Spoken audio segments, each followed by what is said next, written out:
Okay.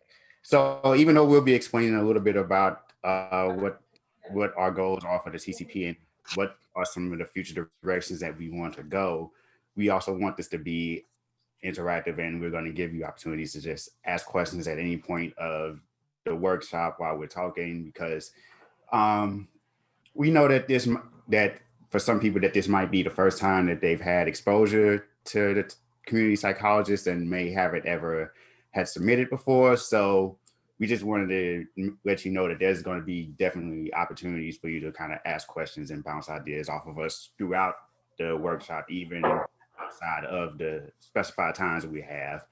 And we're also going to have a break because 3 hours is a long time, and we know that everyone's coming in from a different from well zooming in from different time zones, but we still want to give people a chance to take a breather and not expect so much out of focus like right now at this time. So we'll have like a 15-minute break, and then we'll have a bit of a brainstorming session, but we'll go a little bit more into details about um, what we're going to do in this workshop. But just as a quick introduction, my name is Dominique Thomas. I'm the editor of the Community Psychologist. And is Alana in? I am. Hello, Dr. Okay. Thomas. I'm Dr. Alana Zuckerman. I'm the associate editor for the TCP. Thank you so much for having us today. I'm really excited. Let me go ahead and share my screen so I can share some of the things that we have to show you today.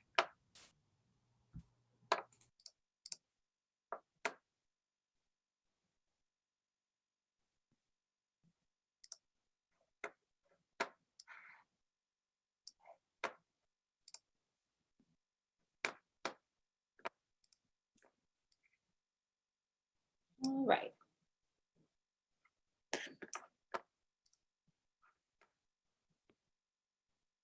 So as Dominique mentioned, we're going to be talking about briefly just the TCP in general to give kind of an overview for those who are new and who may want more information about us. And then also our goals. We'll talk about public scholarship and then special features. Then we'll have that break that was mentioned. And then we'll talk about pitching ideas, some tips, and our brainstorming session.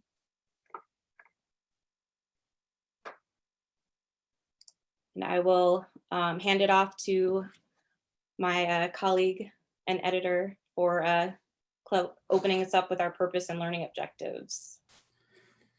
So thank you, Alana. So one of the main objectives that we had is for this to serve as kind of a brief crash course on the community psychologist. So a bit of information about some of the columns that we feature, some of the ways in which you can participate and communicate through the TCP, either through your own special features or through articles, or if you wanted to be a guest host on the podcast, that could also be something that could be arranged as well. And also just provide general tips on what kinds of things we might be looking for in the TCP submissions. Not necessarily saying that we're not doing any gatekeeping. Like, I just want to be clear about that. There's no gatekeeping happening. If you submit it, we'll publish it, as long as it's like at least relevant to community psychology and you can tie it back to community psychology. Like if you're talking about astrophysics and it has nothing to do with community psychology, we're going to be like, maybe send this somewhere else. But for the most part, we take submissions and then we'll just try to give you a bit of advice on how to better maybe communicate your ideas, or maybe help you to make things more concise. And also we're going to talk about like what some of the goals are, the special features. And we're also going to cover like what is public scholarship, because while this is a newsletter for the organization, not everyone in the organization is an academic or a traditional researcher. Some people are practitioners, some people may be more tied to organizing. So community psychology can come in a number of different forms and take place in a number of different domains. So just making it clear that when we're just having these discussions with one another, we're not necessarily only talking within academic context, academic to academic. Like it could be a number of different types of careers that community psychologists may engage in, and we have to be able to speak to that multiplicity. And also, hopefully, you can in this workshop develop some future ideas for a TCP submission of your own. Hence, why we have a brainstorming session, so you can have a bit of time to think to yourself, jot down some ideas, and come up with a possible pitch for an idea to be eventually submitted as an article for community psychologists. Any questions so far?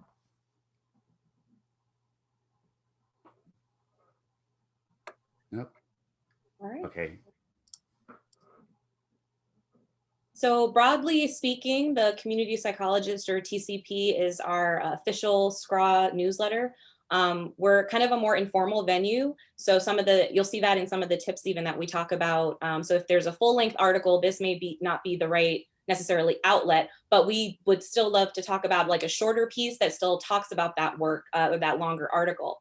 But to keep it more informal, and to Dominique's point as well about making sure that we are making ourselves available to multiple audiences, we try to keep it to be an informal venue where we exchange ideas and information about what's going on in community psychology. And SCraw members receive 4 issues of the TCP each year, and so that's how many we'll be receiving every year. And we have several different types of submissions, so that can include things like brief reports, reflections on practices or the practice of community psychology, and research and action, as well as updates and announcements. So things that would be of interest to our members, either with regard to in academia or in practice. And I just wanted to add one thing. If there's a recent book that came out that you really, really like, you can also submit a book review on that book. Or if you have a book of your own that you're about to release or that's about to come out, you can get someone to do the review of your book for you in the TCP as well. So you can either review a book you like, or you could also have someone, a trusted enough colleague, to review your own book if you had one that you wanted to do that for. So that's an option as well.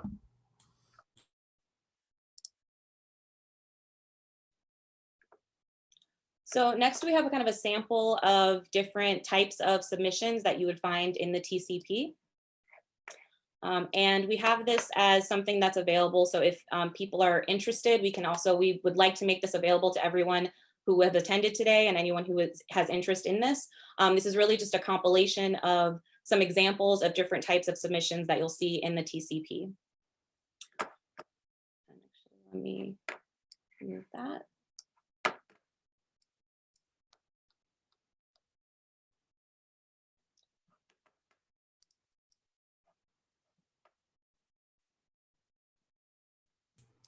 So here's a recent column from the Council for Cultural, Ethnic, and Racial Affairs, Sarah. And as you can see, we've tried to also include examples that also get at some of the themes related to decolonization. So throughout this sample TCP issue, you'll see different articles that are related to the issues of decolonization. So you can also get an idea of what the directions that we kind of want the newsletter to go in terms of opening up different conversations, especially those conversations that aren't given the proper space or light of day to really thrive. So we're also trying to serve as a space where these broad conversations can happen in a way that everyone can participate in some type of a way. So this is why we think about the ways in which your work is communicated to your colleagues, because it's not always going to be someone who's in an academic space, but they still may have some level of expertise that they may want to learn something from your work that may not necessarily be something that's academically oriented. Exactly. And just like we have submissions from our councils, we also have submissions from our members as well. And so this is an example where regardless of the type of work, whether it's academic practice, if it's related to community psychology, we want to hear from you and from our members about what's going on. So this is an example of for our members column that you'll see in the TCP as well.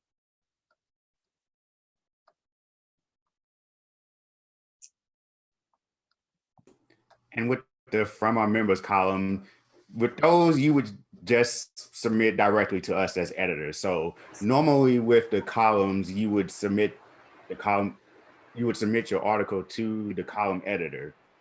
So if you, for example, wanted to submit something to the rural interest group, you would have to submit to not me, but you would submit to the editor of the rural interest group. I'm trying to think of what else. Yeah, so you would have to submit to that specific editor. You can CC us on the email just so that we know that something's out there, but we recommend that you first submit to the editors of that specific interest group if there's one available. If they don't have any, if they already have something in mind that they want to publish for that issue, you can still always you can then just submit it directly to us and we'll just publish it in from our members. But we ask that if you could see if one of the existing columns would be interested in your work first. But clearly we're not saying that to say don't submit it if there's not a column for it. We're just saying see if there's one first, so that there'll be a more specified and targeted outlet for your work. And if not, then we can just put it under from our members, because we don't want to exclude anyone. So we're never going to try to implement something in which is going to be exclusionary. We want this to be inclusive, an inclusive space. Someone asked to please define decolonizing. Okay. Do you mean, as we say it, in a more colloquial sense, or more truly theoretical academic sense? Well, specifically in terms of the topic that we're talking about, how does TCP, how does it decolonize information sharing? What does that mean? Right. That's a good question. And that's kind of where we were going to get to in terms of what we talk of, in terms of our discussion on public scholarship. So that's a very good question. And it's getting to the point that we wanted to make in our discussion about public scholarship, about how certain ways that information is shared amongst people either within the scientific community or other areas in which there's a public or so being served, it's rooted in particular discourses and ways of understanding how those people are going to relate to a topic. So when we say decolonizing knowledge sharing, what we're talking about is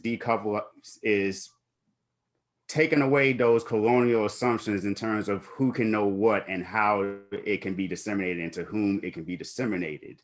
So when we say decolonize knowledge sharing, we're also saying democratize it.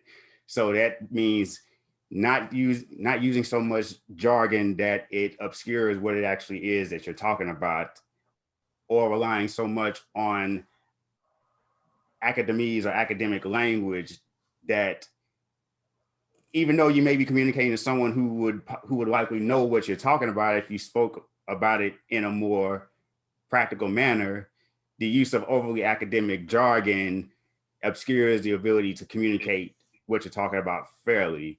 And in some ways, it's also a way to cut off people from being able to access that knowledge, because it's not always just the purpose of simplifying things that these words that we come up with in academic spaces. Sorry, I'm trying to best to answer your question as specific as I can without jumping too far ahead. But yeah, it's more like it's not something that we're quite there yet. Is what I'm saying. It's a goal, and that we're gradually working towards that goal. So what we're doing is trying to open up different avenues for both explicit conversations about decolonization. So when we ask people to submit things, we're not just talking about, oh, what paper did you write on this? We want to actually know what are you doing? So we want people to actually submit things that are related to these specific on the ground efforts, which is why we tried to have different special issues in which we solicit submissions from people in which they're talking about efforts that they may have either engaged in or efforts that have happened historically. So it's not just only changing the way in which we conceptualize how we as community psychologists share knowledge with each other and the quote unquote public or the quote unquote community, but also creating new ways of disseminating the knowledge that we have and also opening the space for those already existing conversations to be expanded upon. Does that help? Does that answer the question? I know I might have like thrown a lot in that answer. Yes, thank you very much.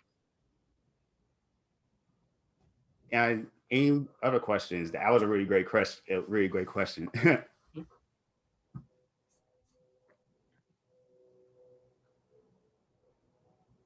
No? Okay. And here we have student issues. So once again, if you're a student, this would be a place that you could go to first in terms of seeing if they would be interested in publishing your work. But also, even if they don't have space for it in that specific issue, you can still submit directly to us. So, once again, even if there may not be an issue that is there for you to submit to right there for that specific time period, you always can just email us directly and say, hey, I wanted to submit this. And then we give you a quick response, be like, okay, thanks. Or if it was too long, we might send it back and say, hey, might need to shorten this, but we're not going to just like reject something. We're going to at most say, is there already a column for this? And if not, okay, then submit it, directly to us. Because the column editors are also a way to distribute the work more evenly, because if it was just Alana and I doing all of the columns and like doing the editing for every single column, like from the start to end, that would be a lot of like work for both of us to do. So the other column editors are there as well to help you with developing your articles and your submissions.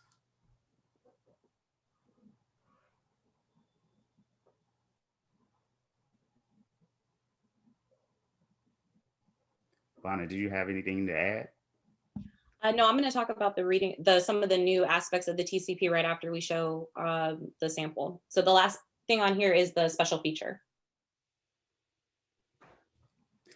And this is a more recent special feature that was clearly topically related to what happened over the last year. So with some of the special features, we wanted to be able to open it up for members to create their own broad conversations within the community psychologists. So there have been examples where, say, a conference has been canceled and people have already submitted their abstracts for this conference and they still want to present their work. So we've had a special feature that consisted of conference submissions that didn't end up getting presented because the conference got canceled. So so the TCP can always be a way for you to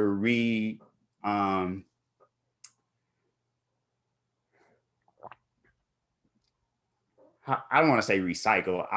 The better word would be if an alternative place for disseminating your work that can be more quickly accessible to people, or just more straightforward and skipping around the different constraints that may come from having to write in a, say, peer-reviewed research journal article. It's a little bit more, the style can be a little bit more free-flowing as long as it's not, totally illegible, So we can take a lot of,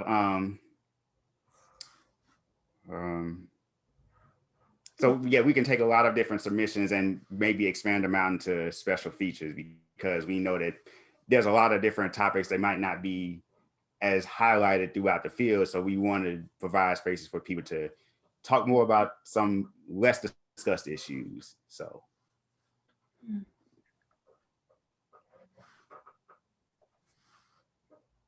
So these are some of the aspects of the TCP that we wanted to specifically show, especially that special features one. I think that's a great example of, like Dominique was sharing, spaces where people can submit things that are happening, but maybe we're not getting enough attention in other spaces. And so that's another space to think about that. Another thing that we wanted to make sure that we alerted everyone to was our SCraw member spotlight. So this is specifically, we want to have a space where members can kind of engage and share with what they're doing. So this can be different submissions of accomplishments that you have. So it could be things like a new job, a postdoc, a promotion, a dissertation or thesis defense. This is really a space that we want people, all of us, to be able to kind of share what we're doing, and not just as a way to kind of be congratulatory, but also to share our work in a space with people that we know are like-minded in what we're doing and what we're trying to accomplish. So this is a great space for that. Here's the QRC code, which will take you to that page. And then there's a link on the page for you to fill out if you'd like to submit that to that, so that we can spotlight our member in a SCraw issue or in an issue of our TCP.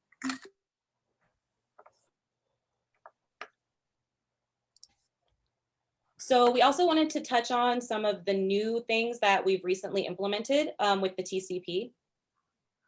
And I think that will also give some information that is hopefully information that's informative. So the first thing we'd like to share is our reading circle. So the reading circle is really a space that we want people to share what they're reading. So any resources or articles or books that you are reading that are influencing either your academic work or your practice or anything applied, we would love to hear from you on what those readings are. So far in the reading circle in the last 2 issues, Dominique and I have contributed readings that are extremely informative for our work, and also that are connected to things that we have discussed in the podcast, which I'll talk about in just a second. But we also would like this to be a space where all of you can submit and others can submit to the reading circle. So for our next issue, our deadline is August 15th, and we will both repeat that deadline at the end of the talk as well. But our next deadline for our next issue is August 15th. And so we would love for you to send us through the TCP, just send us readings that are relevant to you and relevant to your work. And so that can be kind of that ongoing conversation on different aspects of things that we're reading that are really relevant to us in the field. So I really think that this can be a space for that. So that's one thing that we would like to share that we hope to hear from members on. Another piece that we've recently implemented as well is the Real Talk column. And so this is a column that Dominique and I contribute to, where we're kind of sharing trends from our experiences, both in research and in practice. And we really want this to be a space for not just talking about the future of community psychology, but also kind of what currently might be going on in the field of community psychology, but always with the lens of really thinking about where are we going kind of as a field. And so again, this is kind of a space where, again, Dominique and I are contributing different trends, different things that we're seeing, as well as a space where we can sometimes unpack some other things that we might talk about in the podcast as well. So with that, I will also introduce our new podcast. So we're really, really excited and proud of our new community psychology podcast. This is supposed to be a companion to the TCP. So we expect this to extend some of the conversations that maybe started in the TCP. So this can include responses to different featured articles, follow-ups to previous issues, also just continuing conversations that are going to go on from issue to issue regarding issues that are going on in the field of community psychology. So our first podcast episode is posted. So please feel free, if you haven't listened, please listen to that.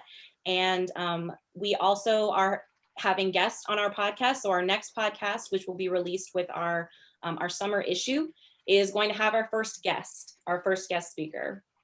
So please definitely watch out for those community psychology podcast notifications, because those will be there.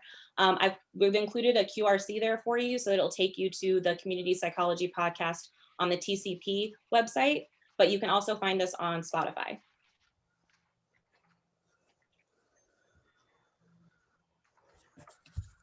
This is also just to let you know when we talk about we'll talk about brainstorming again later on when we get to that. But when we talk about the brainstorming session, we're also open to ideas and topics that maybe want to be discussed on the podcast, or if there's potential guests that would like to be featured, anything like that. So definitely please feel free to reach out to us about that. Or during the brainstorming session, feel free to think about that when you're thinking of ideas or topics that you'd like to see both in the TCP written or in the podcast as well.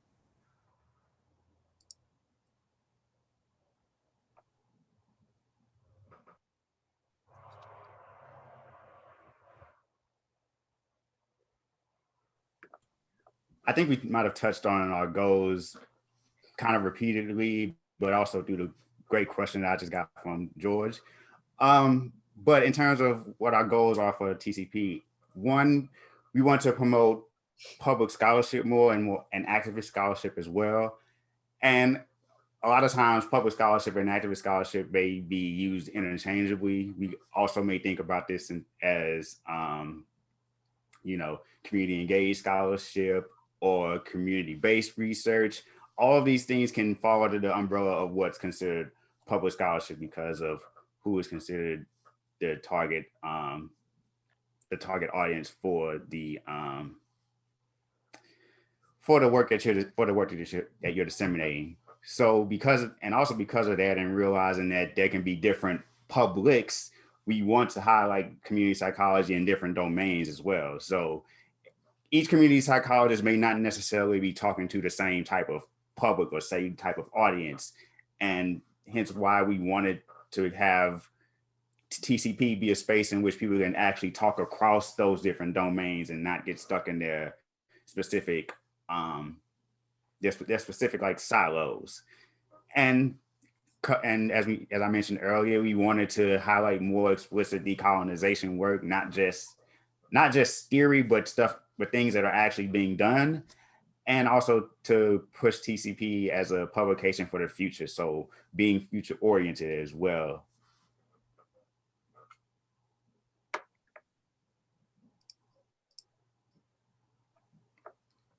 So what is public scholarship? In your own words, if you had to describe it or define it, what would you say that it means?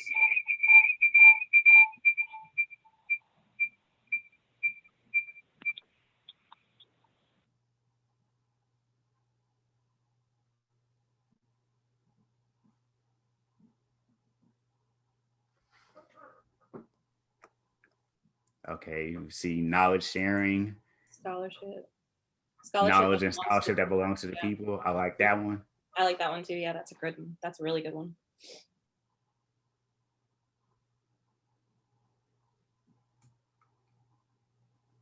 Educating the public, making knowledge accessible. Yeah, and accessible can mean a number of different things too. And that's a perfect word for that. Yeah, making it accessible. Mm-hmm. Sharing knowledge in understandable ways. That's another good one, because what's the point of it if no one can actually understand it? Right. Communicate in a way it can be used. Oh yeah, right. I like that. Mm-hmm. Accessible to all groups freely without hindrance. Yeah. Paywalls are a big thing. I think that's my least favorite thing, is the paywalls. Sharing and validating indigenous wisdom, definitely. Yep. Like it can't be decolonization if you don't do that. Right. That's why epistemology is important, because that's where the invalidating of indigenous wisdom happens, because those epistemologies get delegitimized because of settler colonialism. So definitely. Implementation of knowledge sharing system. Okay. These are all some really good ones. They are, they're great.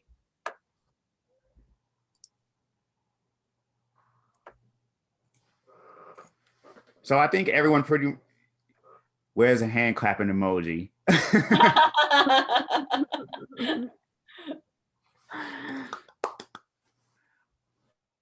I did it for you.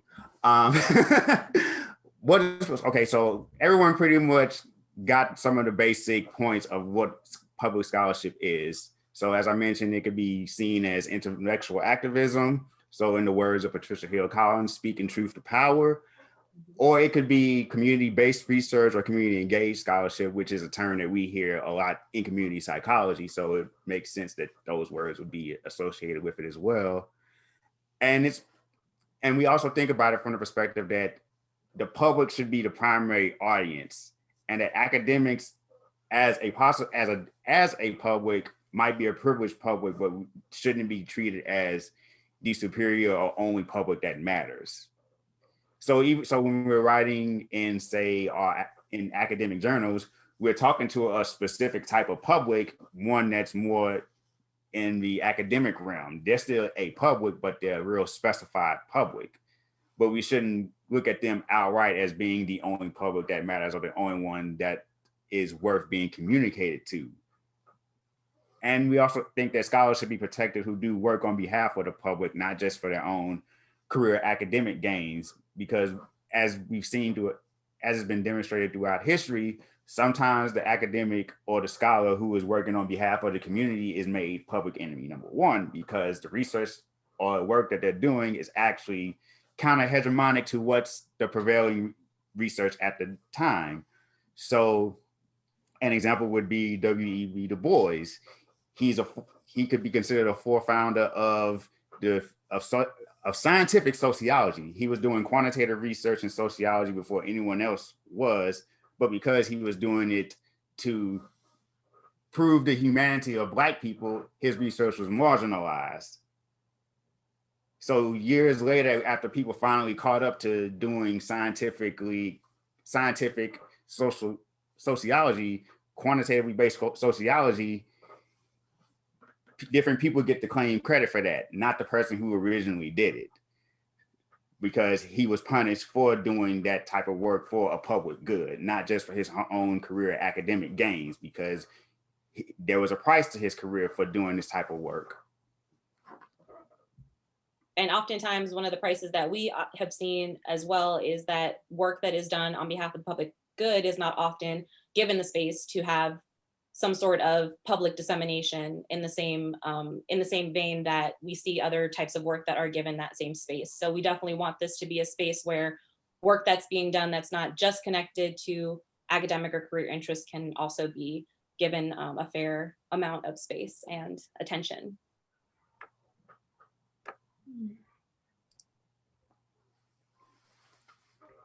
And I wanted to provide an example of public scholarship kind of at work, or how we're looking at different settings. So here's an example from my fellowship at the University of Michigan. So as a fellow, my fellowship specifically was a scholarship to practice fellowship. And I got to help out with the publications of the National Center for Institutional Diversity. And I pretty much do what I do now as editor of TCP, except because there were fewer people submitting to us, I had more time to be much more, to do much more like one-on-one editing and like a back and forth that lasted like for weeks at a time. But I also got a chance to curate a series on Black social movements because as someone who was helping with the public scholarship editorial projects, they wanted everyone to possibly curate their own series. So I picked Black social movements because that's just something I'm always interested in. And the difference with this one, as opposed to how we approach the TCP, is with this series, I had to cut it off at 6 people. It was originally 5, but I pushed for 6 because I was like, can we just have one more? But the good thing with TCP is we don't have to say like, oh, you only have 5. I don't know if you'll get more than 5 if you send out a call. But we can't promise that. But as many as you can get to submit, like we'll be willing to publish. Like once again, there's no gatekeeping here. And so that's like really an example of public scholarship that is very similar to what we would like to see with the special features. So if there are ideas, topics, things that are of interest to you that you would like to garner articles and columns for, please reach out. These can be editor initiated or member initiated. So again, this is a space where we want it to be a collaborative one, with you all also contributing things that you are interested in having being featured. So we also will provide feedback on your idea and help you develop. So if you're in a stage where you may not be sure if your idea is something that is either makes sense for the TCP, or if you're just kind of needing some help on how to get from your idea to a special feature, we will help you provide feedback on that idea, as long as you get that to us. And we will provide support. So the member who comes on with that special feature will be a guest editor for that feature, but we will be there to provide support for that process along the way. So this is a really great opportunity for any graduate students or students and or practitioners who aren't as versed in publishing in this type of sphere. This is a great opportunity for you to get some feedback and to be kind of guided through that process, or and have us as support through that process, really. Nice. So this is where we were going to take our break. Right. We know that we didn't want to have you sitting for like an entire 3 hours straight. We figured that that people would want to have a break at some point. So after the break, we'll kind of go over some of the tips that we have for submitting the TCP, and also some of the guidelines. And then we'll have a brainstorming session where you'll get to come up with your own ideas. So before we break, are there any questions?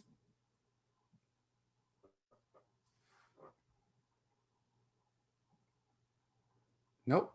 Okay. So we can, can you stay on?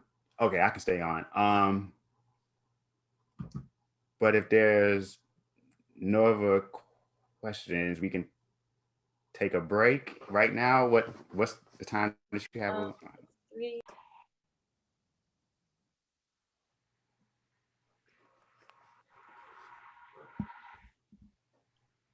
And if anyone just missed it, Yemeni, she left a great article in the chat for anyone who's more interested in reading about epistemology, and it's something that probably won't make you fall asleep, like I said.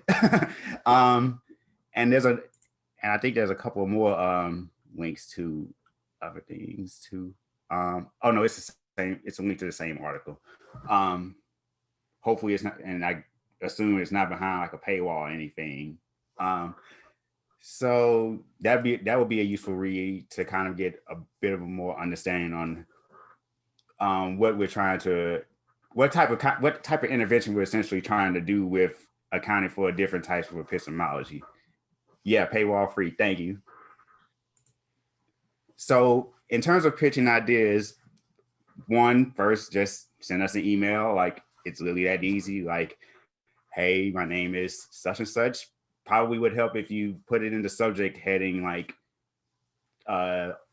submission idea, article idea, something like that.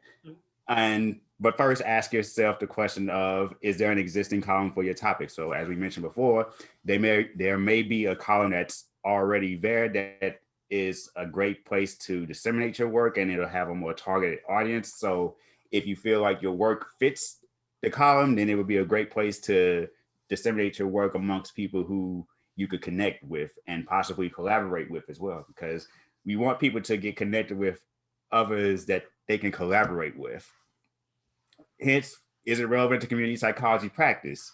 So that's why I said, don't come talking about astrophysics unless it's connected to community psychology practice, because we want it to still be relevant, and also we want people to possibly collaborate and connect with one another across these different areas and domains. And how broad is your idea? If it's an idea that seems like it can fit in an article, that's great. But if it's something that upon reflection and thought seems like it's expansive and maybe a little too big for a singular article, you could think about expanding into a special feature. And with that, you could do a special feature in which you write one part of it, and then the other people that you bring in may fill in the bits that you might not be able to cover in your own solo article. So it could be a way of bringing in other people to help expand the conversation on a topic if one article is too much. Well, one article is not enough to really flesh out the idea that you have. And is this the appropriate outlet? So sometimes people will send us full-length research papers, like 20 pages, and we'll just have to send them straight back and be like, no, we can't accept this. Like, it's one is too long, so it already doesn't fit the format, like just off of that by itself. But also the research papers tend to be written in a way that doesn't help with readability or communication in this type of a format, because it has to be so regimented in the structure of the article, and then trying to condense like such a regimented structure into a small 5-page article that's only double space. It's not impossible. It's clearly not impossible, but it's not something that we would recommend, especially if you wanted to get, as we'll get to in some of the tips, like get to the point quickly.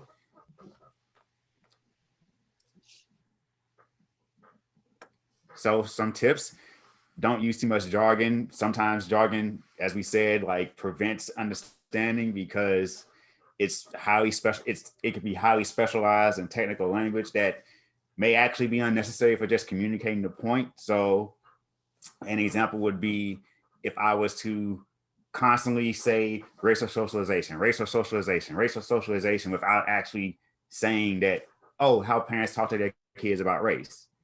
Which one gets to the point more clearly? Racial socialization, this academic sounding term, or just saying how parents talk to their kids about race? So don't use too much jargon, like actually just use the language that you need to actually explain the point. And as I mentioned before, no full-length research articles, because they typically are already not the right format by just their length alone.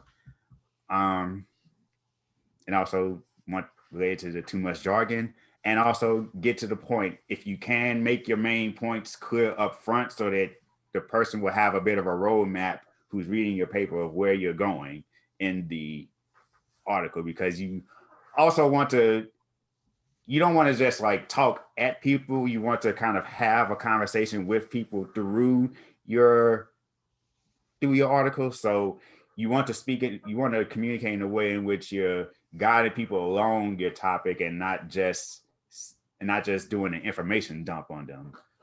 So you want to kind of make your main points clear up front so that people will have a basic idea of what points you're going to cover. So, and it also helps you to keep to the point as well, and not to meander and ramble.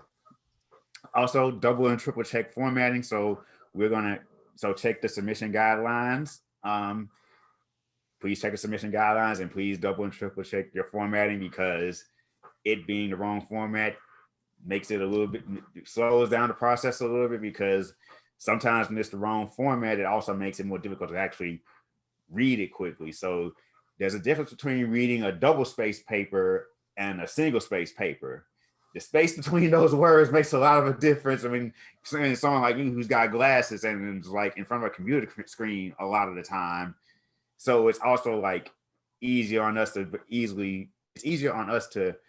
get through and read things quickly, and not to get lost in like all the submissions that we're having to review at once within a period of time. And also review previous issues and sample TCP submissions. So the best way to get an idea of how to write for a publication is to read other things from that same publication. Just like with the standard academic peer review journals, read the journals to get an idea of what their scope is, how they talk about specific issues, how they talk about specific issues, and what type of language they may use in their articles as well. And someone just made a good point. Formatting will turn a 30-minute publish into a 4-hour marathon. And that we've all been there when we tried to format research papers, and we thought that it was going to, we thought, oh, this is going to be quick. And then it's like, this is never going to end. So make sure you double and triple check your guidelines, read other examples first, and make sure you have it ready by the deadline. But if not, you can always just submit it for the next issue. Even if you miss the deadline, you can still just send it in and we'll just have it ready to be published for the next issue. So if the deadline is, say, August 15th, and you're not going to make that deadline, but you'll have something in like August the 30th, we'll take it, but it's going to get published for the next issue. So we'll just make the little Google folder, put it in there for the next issue, so it'll already be there. But we're not going to just say no. We're going to be like, we can't take it for this issue. We can include it in the next one, which also might actually be a benefit to you, because you'll just have more time to work on it, and we would have more time to actually do a back and forth and, and tightening up the work. So submit sooner rather than later, so that we can give more detailed and extensive feedback, like, during that point.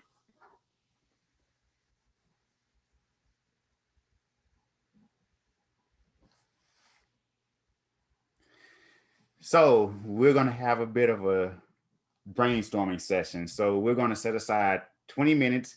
Don't feel like you have to keep your computer screen or anything on during this time. And we're going to give you an opportunity to submit your answers for a brain that you come up with to a Google form. So whether it's an article idea that you have, or a special feature idea, or an idea of something you want to see in the podcast, we're going to give you a bit of time to kind of brainstorm and jot down some ideas and to submit them to this form, so that we can we can share our ideas and see if we can actually come up with some topics that can be submitted to the next issue, maybe. How does everyone feel about that? Is there any questions first?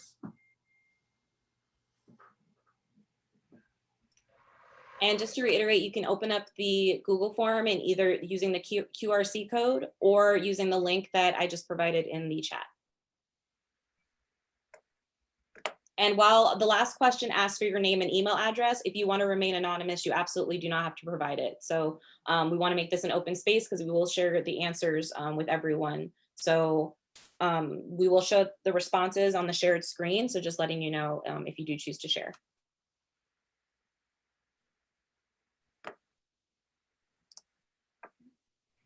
And we said 20 minutes, right? Wait, I had a kid screaming at me, so I just want to make sure I heard right. We're not like going into breakout groups. We're doing individual brainstorming. Okay. Yes. Right. No breakout groups. So it's 7:06 Eastern. So at 7:26, we can come back and bless you. We can come back at 7:20. Okay, 7:27 since it just changed. And I also have a timer here, so I'm going to just run. So this is a 20-minute timer, so it'll run down the clock. So you'll see here, I'm going to put it to the side so you can still get the QRC code.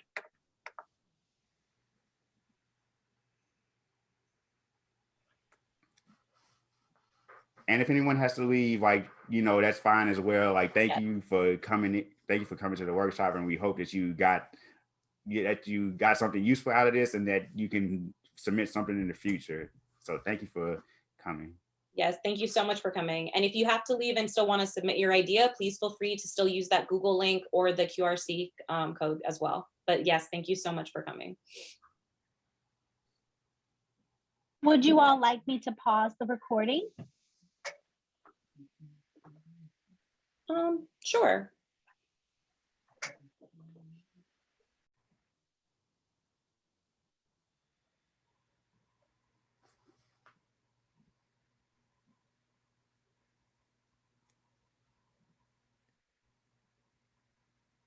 Okay, well, we can kind of just go through a few of the ideas.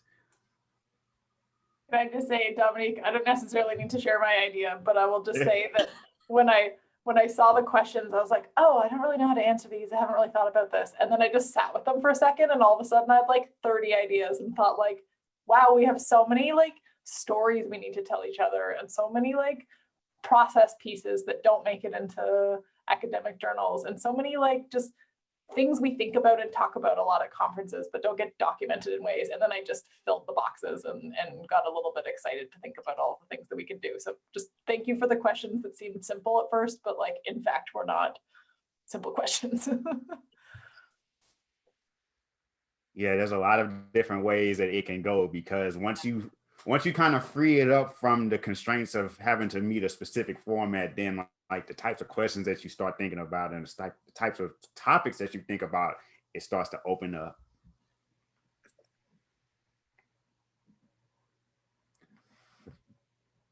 So we have unique ways to address community mental, psychosocial well-being in low-income neighborhoods, which, I mean, that definitely is relevant. And I would also definitely like welcome somebody submitting something on that, because we don't really talk enough about the ways in which class and economics play a role in mental health, especially at a community level, when people are dealing with the types of economic disparities and constraints that really more people are experiencing than we might want to be comfortable with admitting. And then you have the prison industrial complex abolition and looking for a decarceral turn in community psychology, which, yeah, that's also something that we would definitely like to talk about, that we would definitely be open to talking about, especially with the role that carcerality might play in some of the topics that we may study. So, and the ways in which carcerality isn't even just something that happens like in the prison setting, but it's also just like a way of like viewing and navigating the world. Like carcerality isn't just jail. Carcerality also happens in schools as well, the way that teachers can be made to act as enforcers of rules rather than as educators. So yeah, looking for a decarceral turn is important, because carcerality rears its ugly head in a number of different spaces that we might not be privy to if we're not on the lookout for it. And related to that, the next topic, how community psychology exists within oppressive systems, universities, academia, how the universities and academia are oppressive, how to change it, and why we still accept it, which is kind of something that we've been trying to broach with our real talk column, and some of the discussions that we have been trying to open up in the podcast, and why we've been pushing why decolonization matters too, because does community psychology just continue to wed itself to institutions that may or may not be responsive to the actual needs of communities, like, or that themselves are reproducing colonialism? Right. Especially when reproducing colonialism, especially when so much work may go into trying to integrate into and gain resources within these spaces, and the different constraints and paradoxes and contradictions that might arise from that too. So, I mean, that's also definitely something that could be the first three could be either their own articles or like their own special features themselves. So I think, frankly, any of these could be both an article or a special feature, like expanded out as we're looking through them. So decolonizing quantitative research, which, yes, like quantitative research can be decolonized, because Du Bois, that's an example of decolonizing quantitative research, because it was used in a method, it was used in a way that was kind of hegemonic to that time period. He used positivist research to prove the humanity of Black people when it was being held up by things that had less scientific merit. So yeah, that's definitely a big one that can be its own large conversation. Another one that was really interesting, the doctoral journey during a pandemic and the associated challenges. Yeah. I mean, not just even during a pandemic, but just a doctoral journey. That in and of itself is already a lot, and a lot of pressure and a lot of stress, not to even add a pandemic on top of it. But I think that would also be a really great one because we do want to hear a lot from more graduate students. And it would be really great also to hear maybe from some early career as well about kind of the challenges and lessons learned that come from once you are out of a doctoral program as well. Like there's a lot of things that could definitely be done with that. I think that's a really great idea. Yeah, that's a really good one. It's a really great idea. Yeah, and you should do the idea, Yeah, like you like should. Sophie said, That's like, a great one. submit it.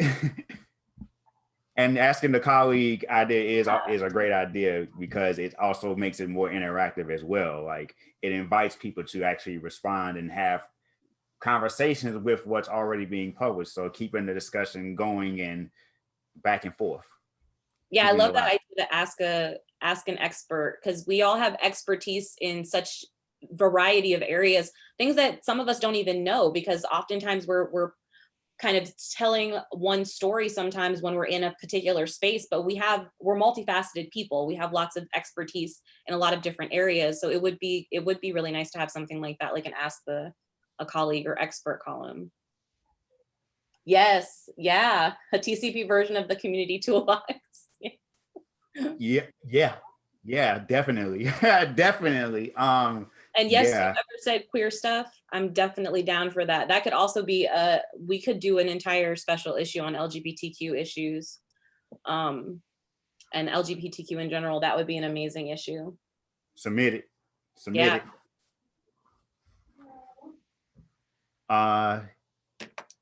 And Du Bois' work within the social framework, and also Yeah. how an issue should be devoted to post-colonial theorists, their connection to the core components of community psychology. Yes, please. Please, Yes. please, please.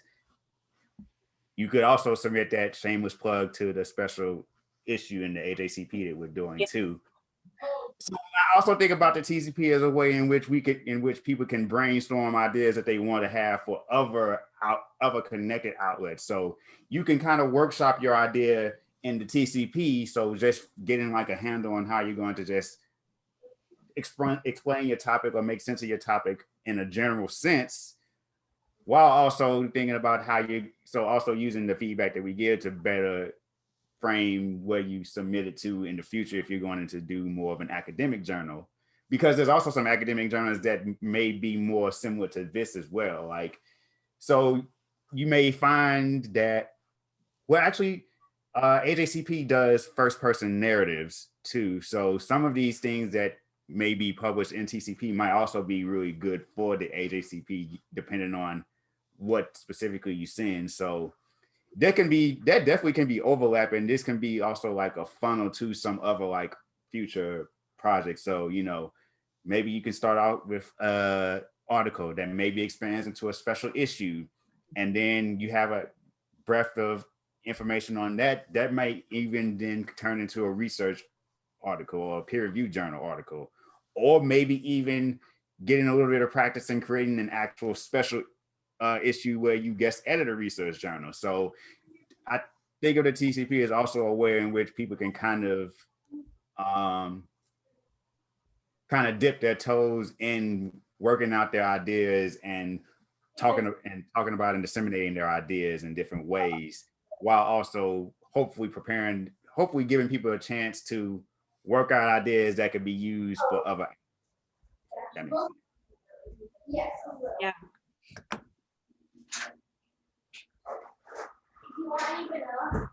Having everything we do in CP connecting to uprooting white supremacy, like community health, housing, school intervention. We don't have a shared analysis of how this plays out in all the different settings that we work in. I'm assuming this conference will give us some capacity to have this conversation. Yeah, that's also something that we clearly would want to talk about in TCP. So one of the examples that we gave in terms of a special feature was related to some of those things about white supremacy issues in the academy. So these are things that we've talked about before in the TCP. So I'm really happy that you've come up with these ideas, because these are all the things that we've been trying to talk about in the newsletter and things that we've been increasingly talking about more, and more people have been submitting submitting articles that are on these topics. So I'm excited that like people are already like on the wavelength too. So that's cool. Did anyone have any questions or wanted to share anything else? Or Alana, did you have anything you wanted to add? No, I just that I'm extremely excited to see all these as well. I mean, I feel like there's not one I've read here that hasn't got me excited. Right. Like, so I'm extremely happy to see all of these. These are really great and exactly the direction that we were hoping that people wanted to see. Any questions for that so far before we can go on to the next part?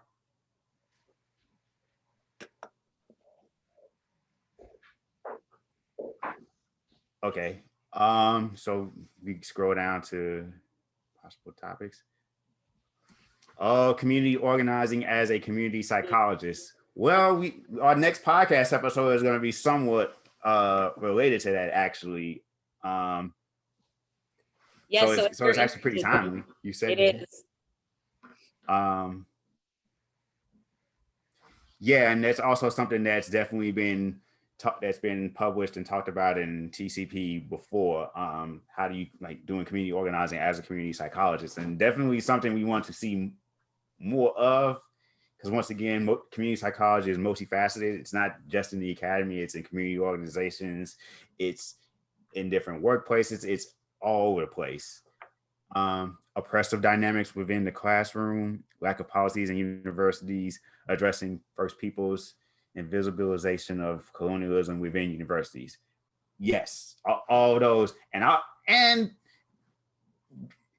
related to lack of policies, I've always thought it's interesting, like when you hear different universities or institutions land acknowledgements, and the way in which different universities or institutions might try to skirt around the really, really difficult like elephant in the room of how they got that land, and some of the word magic they have to pull to try to say, oh, well, we want to provide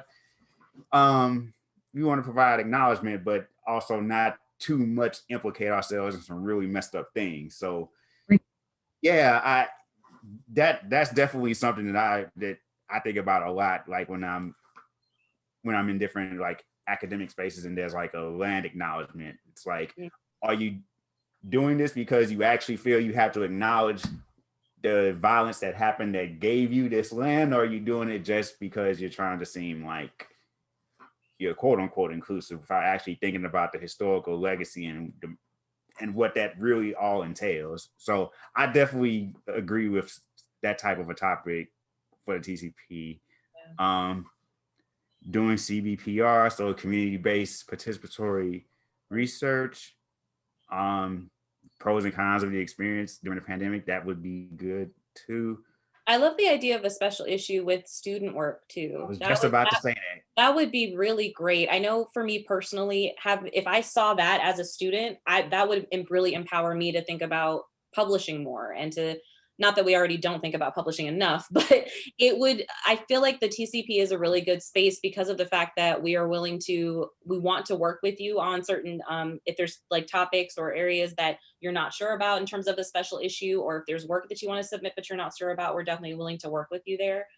So I think a issue highlighting student work would be great. Also, just to show people, like, we use the word student, but we have students in community psychology who are doing community psychology work as students. So there's really no need to even put a designation of student on it. They're doing the work. So I think that it would be really nice to see that. But also to recognize that the designation of student would help, because it helps other students to see that the work is being done by people at their level, so that they feel confident enough to submit to this type of a space. Exactly. Because it's also like issue of like representation. If you don't see your work, you don't think that your work is accepted in that space. So seeing future TCP articles tagged with topic areas and themes, that's a really good idea. That's a really good idea. Having them tagged, that's a great idea, yeah. We got to figure out how to do that. That's Yeah. Making a note of that might right be now. more, that might be more related to limitations of the specific website that we're working with. But we're definitely going to try to see if we can make that work. Examples, direct content analysis, when to use, how to interpret your regression results. Yeah, so some short how-tos or how to interpret things. Yeah, because we want to be practical. We want things to be practical. So how-tos are definitely helpful. And also, I think not even just like what works, but also what doesn't work.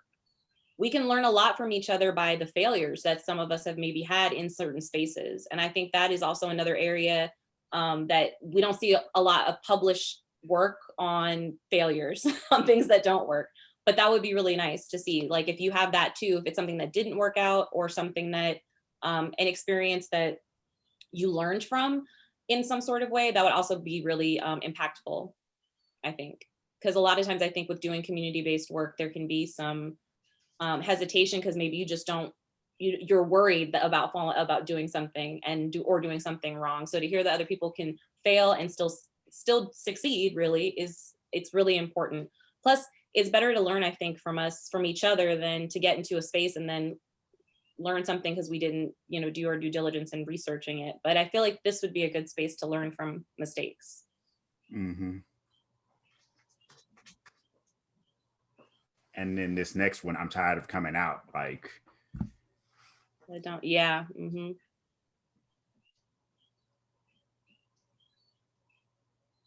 Because even in spaces like this, people still have to navigate assumptions that may be made about them depending on their positionality.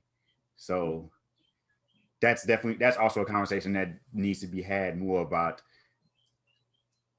who in community psychology can really be themselves in these spaces and what emotional tax comes from that effort that not everyone necessarily has to engage in at the same level.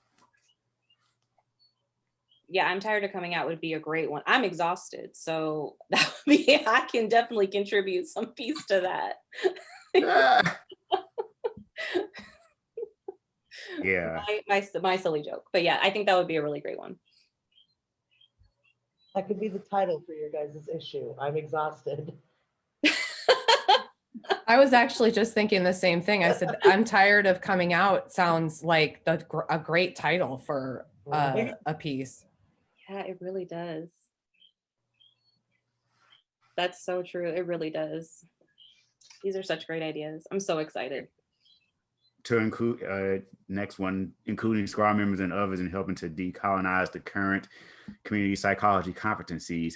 Yeah, Practice Council actually just did a session on this a few weeks back about decolonizing the competencies. So that definitely would be a great topic to have in TCP, and like broadening that conversation or continuing that conversation in an article or special feature form. So, and yeah, to make sure that everyone is aware that this work is going on and that people can be sure that they have an opportunity to have input, because there's always a lot of information that's just kind of zipping through listservs and all the emails, and stuff gets lost. Like stuff just gets lost because it's just a lot. So that is a good idea to have this as an article too, that the conversation can continue to be productive because we can keep it going in multiple places. And process, narrative, storytelling, share examples of processes. Yeah, so these are definitely great ideas as well too. So, and like the process, narrative / storytelling would, like, that's one particular format I think would be a great practice for doing like a first person narrative or some other non-traditional form article that the AJCP also like accepts. So if you thought, well, I want to write this first person narrative for AJCP based on this project that I'm working on, but I don't know if I'm quite ready to submit it to them yet. So you could submit it to the community psychologist and kind of work out how you want to actually discuss that topic. And then you probably would get some feedback or comments from us as editors. And once it's published, you might get some information or feedback from people who read it.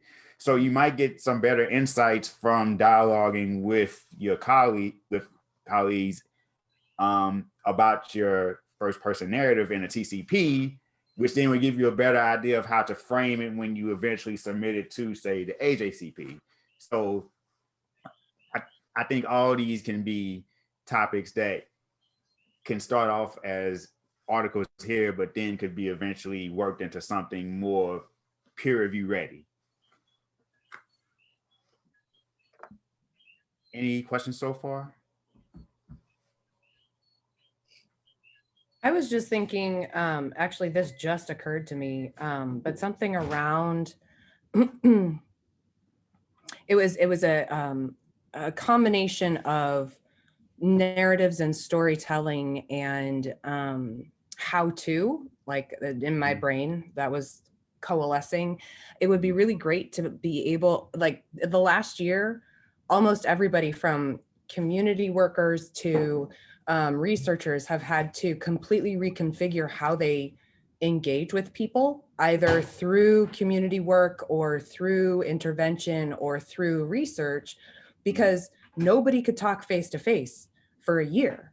So what are some of the innovative new tools that we can continue to employ to get, you know, wider participation, you know, across the country, or more diverse participation because you can do it on your phone versus having to be in a specific place and time, or, you know, some of those different types of technology pieces that could be accessible to community psychologists in a number of different ways. So that was just something that came to my head as we were going through some of these topics about ways to diversify and think about how we've been and could continue using technology innovatively.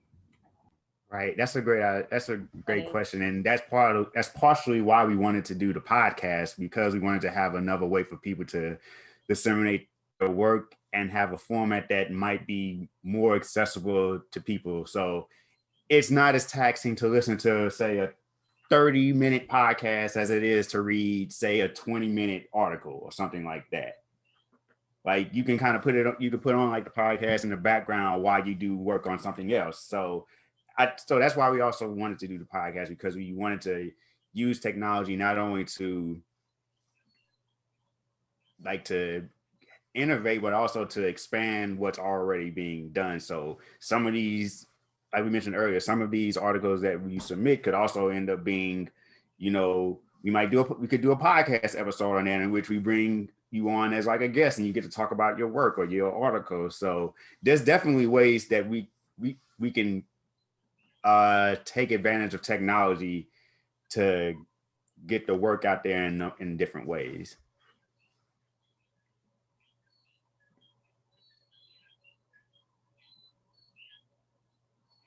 Lana, did you have anything you wanted to add? No, these are great ideas. I think it would also it would be great to hear from people on what they're doing too, about, you know, to Nicole's point about how people have kind of adapted to this new, you know, environment that we all have found ourselves in this last year.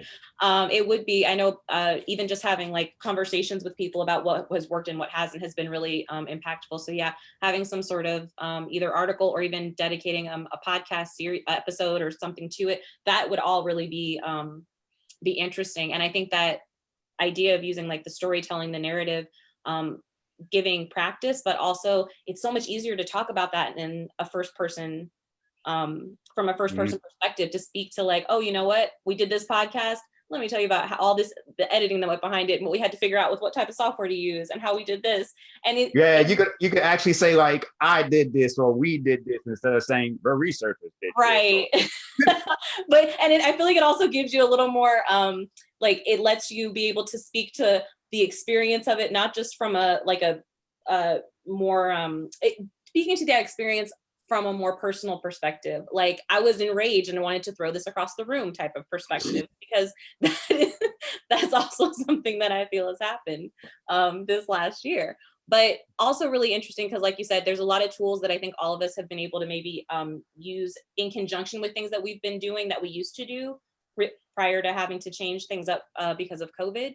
And so having that conversation would be really, really great. That would be a really good one too. Yeah, these are great. Thank you so much for all of these amazing ideas, because these are all good. They're all amazing. You scroll down now. Oh, the last one's just the names and email addresses. Yeah. Okay, so I think those are all that. Yeah, we went through all those ideas, and those are all really great ideas. And they're amazing. We definitely would want everyone to submit those ideas because those are all really great ideas and would definitely add depth to the conversation that we've already been having recently. So yeah, please get your submissions in August 15th. Yeah. Like, and you know, we really do like all of the ideas that you propose. So we are definitely looking forward to seeing some of these ideas submitted to us. So yes, please, because these are incredible. Some of these ideas for either individual articles, a podcast, or a special feature, all of these ideas were absolutely amazing and would be incredible to read about in TCP. So please do submit. Yeah. Submit. Submit. Yeah. And I think the last thing is, if there are any questions. Just any final questions that you had for us before we wrapped up? It doesn't have to be about anything specific that we covered, but just maybe it can be general questions about TCP while we have us here. So. It'd just be to say how awesome this was, and like I'm so pumped. I don't have any energy to write yet. I'm like pumped to write now. So thank you. Thank you for the compliments.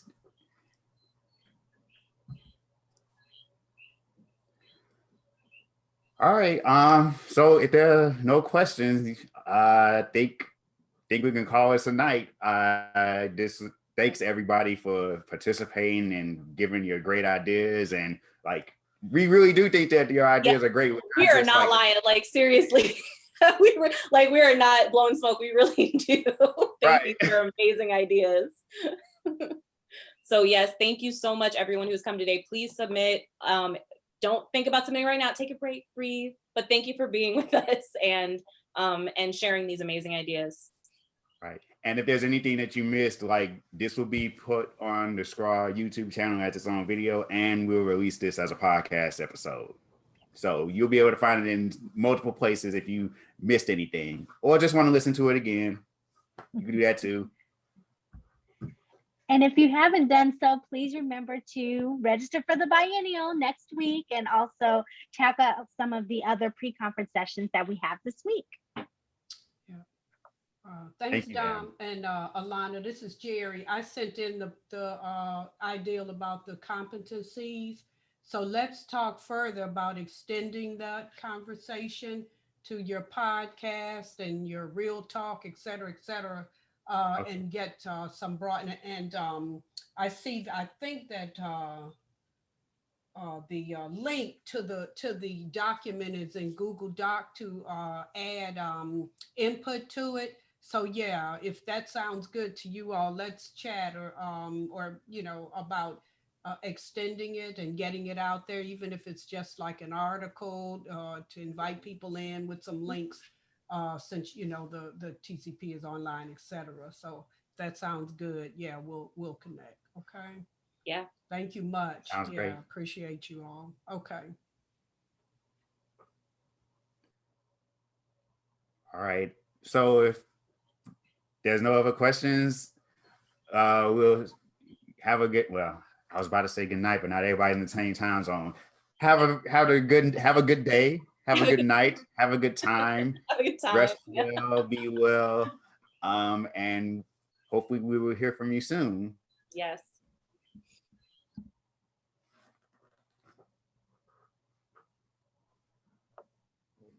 They did it. Yeah, that was a success.